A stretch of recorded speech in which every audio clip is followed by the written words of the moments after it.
Ride up tayo guys. Punta tayong Cavite. From Samar, alis tayo, ride up tayo sa Samar. Outfit check. Outfit check. Tara, pakita ko sa inyo ang aking service si YT. Mabay tali. Hanggang pasaway.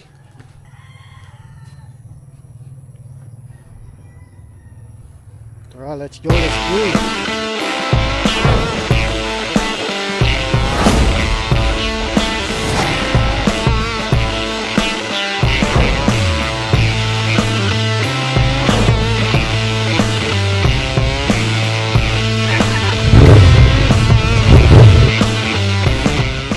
Ride up tayo ngayong umaga dito sa Remedios Sulat, Western Samar. Nakakalungkot man pero kailangan na natin umalis papunta ng Cavite. So yun, simple lang yung natin, yung karga natin. Meron tayong voltmeter na meron tayong USB charger yan. Meron tayong camera, front camera natin na naka-angle sa atin. Meron naman tayong screen dito, cellphone. So check ng POV natin. Oh.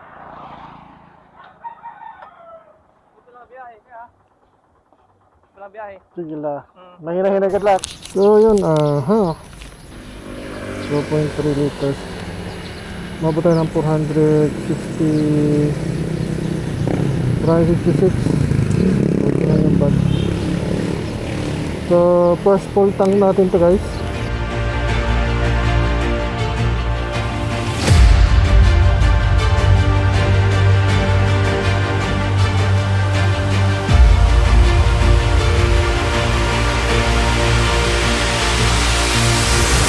So guys, yan,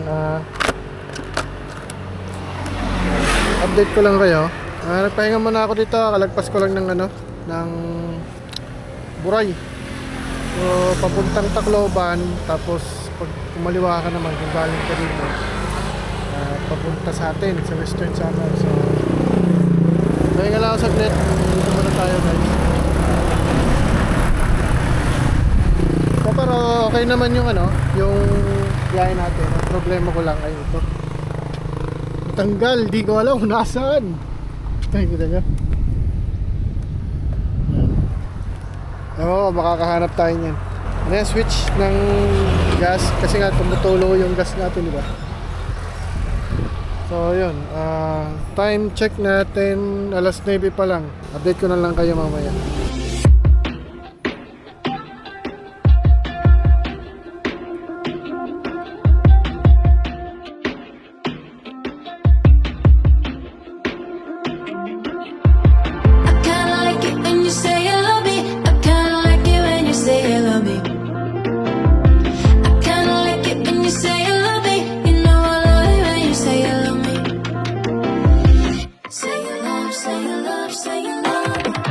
Think I know how you feel, what's the deal? I can see it in your eyes, I do.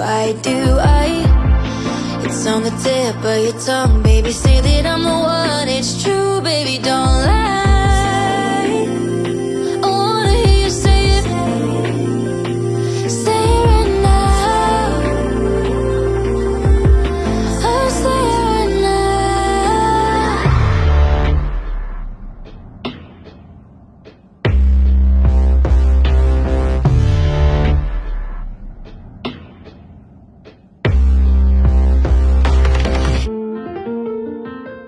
Yan guys, kain muna tayo.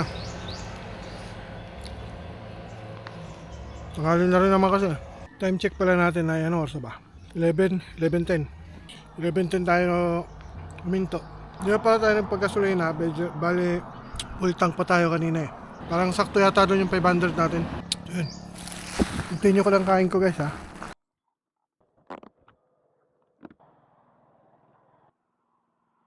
So guys, hanap tayo ng medyo malilim na pato. So guys, pahinga muna tayo. May isang oras pa naman tayong biyahe. Estimated time 1 hour and 10 minutes papuntang Alin. Tapos alas 12 na rin. So pahinga na muna tayo. So ayun, okay naman, all goods. Bukod lang dun sa switch ng fuel tank, napaka-hassle. Nasa Maharlika Highway tayo ng Malahog. So papahinga muna tayo saglit. Siguro mga 30 minutes tapos biyahe na ulit tayo. Yan.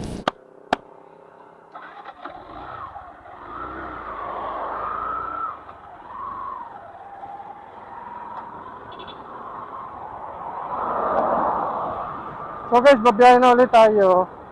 Pagpasensyahan nyo na talaga yung mic ko ha. Kasi wala pa akong DJI Mini. Mic lang to na wireless. Gusto ko rin sana yung naka-connected lang.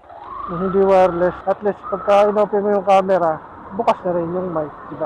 Ayan, let's do ulit tayo. Takbo tayo, takbo. Uy, gasolina pala natin. Tingnan natin. So maganda yung langit na yan kasi di ba ang hassle, ibig na alis na lang tayo. Adjust pa tayo. Estimated time, 1 hour and 9 minutes. Alam ko may titinda ng tuyo dito. Hindi ko lang alam kung saan banda nakapwesto. Doon dyan sa may lumang tulay. Sana madaanan natin. Alam ko doon sa lumang tulay. So diba nakapag-banking tayo ng maayos. Yung timong natural banking lang. Kasi medyo nakakasanayan ko rin yung bigat natin. Hindi ka tulad kanina, medyo mabigat talaga. 100.90 ang green, 454 umabot. So pangalawang full tank natin guys. Umabot nga yata tayo ng 2,000. Baka umabot pa tayo ng 2,500.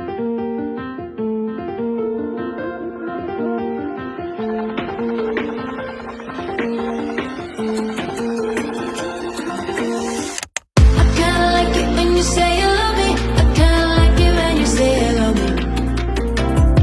I kinda like it when you say you love me. You know I love it when you say you love me.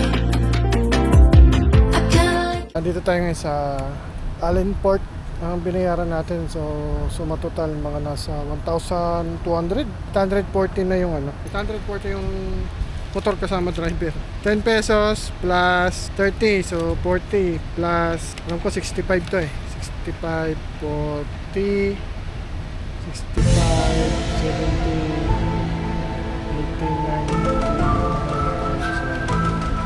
89, 940. So kulang mga 1,000 ang babayaran mo sa barko. Kung ngayon ka nagbiyahe, gasolina nasa 2 full tank pa lang ako. So hindi pa nagamit yung yung isang full tank. Halos meron pang naman. Halos puno pa pala. Bale, 500 siguro. So yan. So hanggang dito na lang muna. Update ko na lang kayo kung makasakay na ako at pakatawid. Yeah.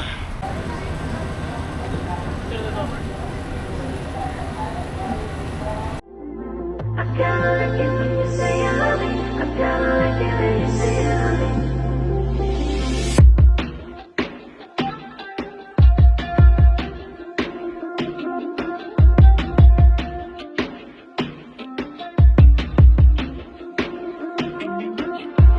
I kinda like it when you say you love me. I kinda like it when you say you love me. I kinda like it when you say you love me. You know I love it when you say you love me. Say you love, say you love, say you love. So guys, yan, good evening. Kumuha tayo ng matutulugan. Okay siya. Aircon, may electric fan. So, ang presyo ay 800. So ngayon, yun, pahinga muna. 12 hours na tayo, 7 tayo ng umaga, pwede kumalit. 7:30.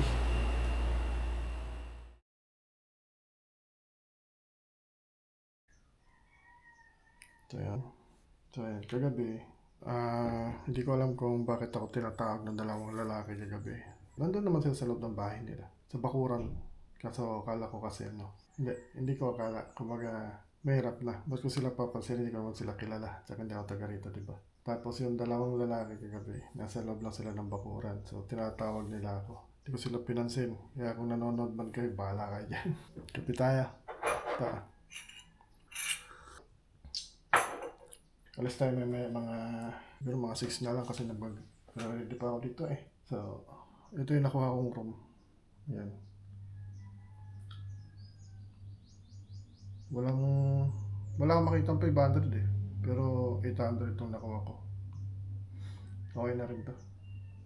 Okay naman, masarap ang aking tulog, tuloy-tuloy. Nagising nga na ako na medyo maaga-aga sa inaasahan. Kasi siguro nakapagpahinga na yung katawan ko.